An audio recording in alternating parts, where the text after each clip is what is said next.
Welcome to worshiptutorials.com. I'm Bradford, and in this video we are just giving you an update to the update, right Brian, of our Hillsong patch.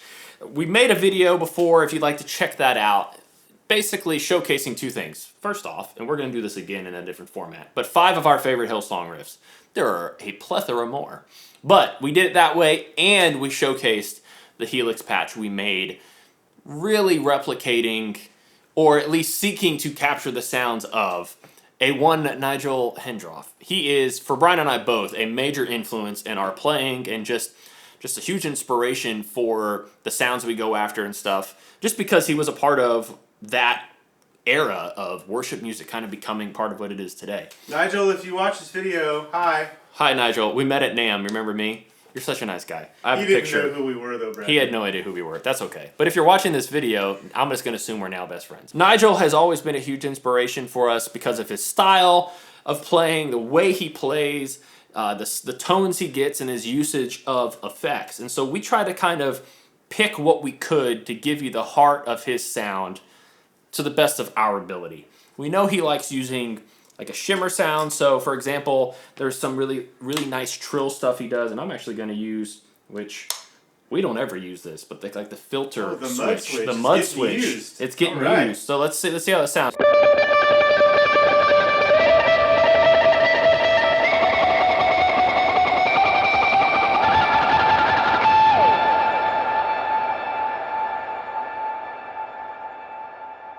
So we've made a snapshot for that, and it's kind of got a couple drives on it, it's got everything on it just to give you that sound. That kind of sounds like something he does. Our bass sound is still the same thing. It's a matchless channel 1. It's an AC30.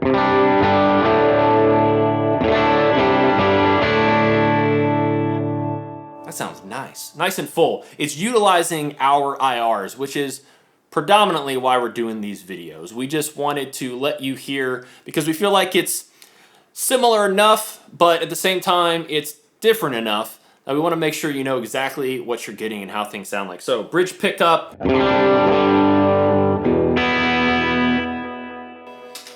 In the previous version, and you can check out that video if you're curious, and you can also check out below the flow of the signal chain and the effects that we use more specifically and in more detail.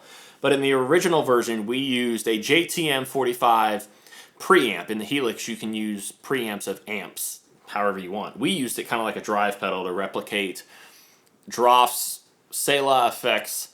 He had like this plexi style pedal, so we kind of used something in that nature to kind of give you something like that. It was a blues breaker kind of thing, so we used the King of Tone. So again, bass tone,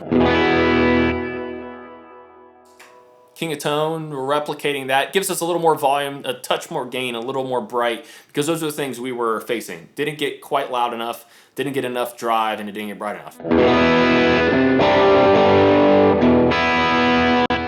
Second drive sound is a Timmy.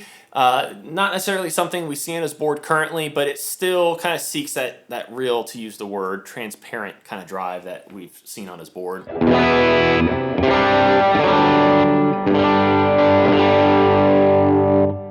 And then an 808. It's an 808.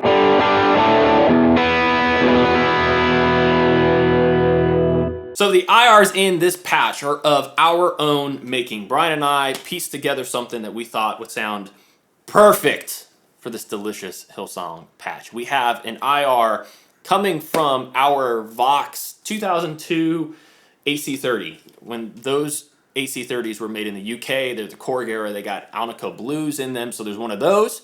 And on the other side, obviously with the AC30, on the other side, the matchless side, we are using a G12H, which is the matchless tweaked version of a greenback. That's what you would get in an HC30. If you got a 2x12, you get two different kind of style things. And so we picked these two IRs to give you kind of more true to form with what you would get in the amps that Vox, or that Droff would probably be using. So that's it. That's the Hillsong patch.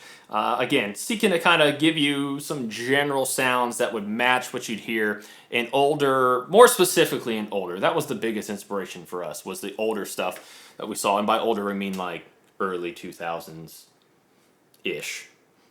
That's 21 years ago, Brian. That's right, man. That's nuts. But either way, that's kind of what the point of this is. We hope this kind of gives you a great little understanding of what the new updated patch sounds like. If you have not purchased it and you are now interested because of my wonderful, wonderful salesmanship. It's quite a demo, Brett. Quite a demo. You sold me. I sold Brian wants one.